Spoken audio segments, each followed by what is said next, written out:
नमस्कार, आप देख रहे हैं उत्तर प्रदेश टाइम्स और मैं हूं आपके साथ ज्योति मिश्रा। हाथरस के सत्संग में भगदड़ से 122 लोगों की मौत के बाद पूरे यूपी में कोहराम मचा हुआ है। बताया जा रहा है कि बाबा की संपत्ति के बारे में आंकड़े जुटाने के लिए पुलिस तैयार हो गई है। हाथरस कांड वाले भोले बाबा के नाम से मशहूर सूरजपाल सिंह के अरबों के साम्राज्य की पोल परत दर परत खुलती जा रही है। कहा जा रहा है कि बाबा के पास कई अरबों की संपत्ति है। हालांकि बाबा और उनके अनुयायियों द्वारा यह दावा भी किया गया है कि बाबा दान दक्षिणा और चढ़ावा से दूर रहते हैं। ऐसे पाखंड से उन्हें बचने की सलाह वो लोगों को भी देते हैं। अपने प्रवचनों में पाखंड का वो विरोध करते हैं। हालांकि इन सब के बीच एक सबसे बड़ा सवाल यह है कि नारायण साकार हरि उर्फ सूरजपाल इन आश्रमों का संचालन कैसे करते थे। इन आश्रमों को चलाने के लिए पैसा कहां से आता था। हवलदार से भोले बाबा बने सूरजपाल ने कहां से इतनी संपत्ति इकट्ठा की और इस भोले बाबा के ठिकाने कहां कहां मौजूद हैं। इन तमाम सवालों का जवाब देने से पहले आपको एक अहम जानकारी देते हैं जो सूरजपाल से नारायण साकार हरि बने इस भोले बाबा के ट्रस्ट के बारे में है। मीडिया रिपोर्ट्स के मुताबिक बाबा ने 2023 में अपने ट्रस्ट का नाम बदल दिया था। सूरजपाल उर्फ भोले बाबा के ट्रस्ट का नाम अब श्री नारायण साकार हरि चैरिटेबल ट्रस्ट है, जिसे पहले मानव सेवा आश्रम के नाम से जाना जाता था।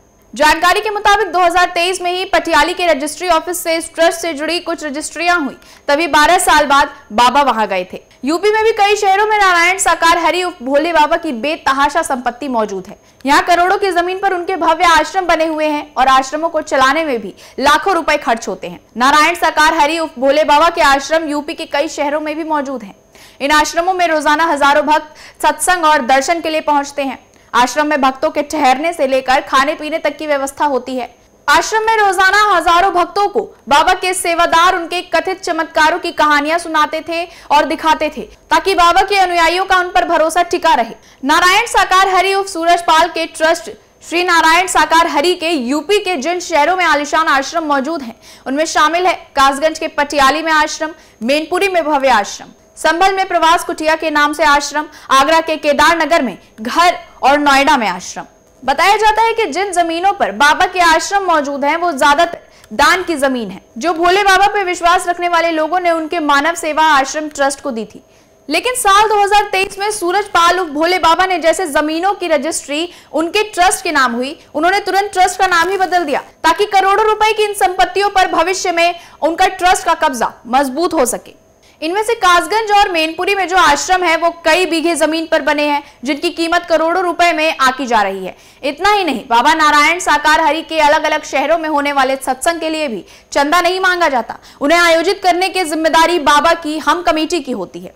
जहां भी बाबा का सत्संग होता है वहां पहले हम कमेटी का गठन किया जाता है। वो कमेटी सीधे बाबा के संपर्क में आती है।